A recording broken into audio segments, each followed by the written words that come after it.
কারাগারে আটক বিএনপি নেতাকর্মীদের মুক্তির দাবিতে জাতীয় প্রেস ক্লাবের সামনে সমাবেশের আয়োজন করে হাবিবুর নবী খান সোহেল মুক্তি পরিষদ।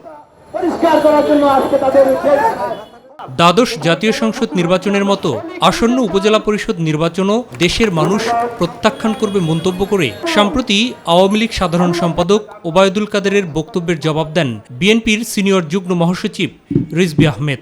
এই যে একটা দামি নির্বাচন তারা করতে যাচ্ছেন যেখানে জনগণের কোনো সমর্থন নেই, তো ওবায়দুল কাদের সাহেব আপনার দল যে শূন্য টিনের বাক্স হয়ে গেছে ওইটা আগে ভরুন, কথা বলুন।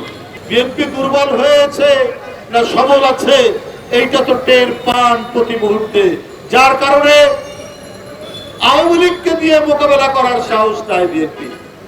এই জন্য আইন শৃঙ্খলা বাহিনী পুলিশকে সাজিয়েছে।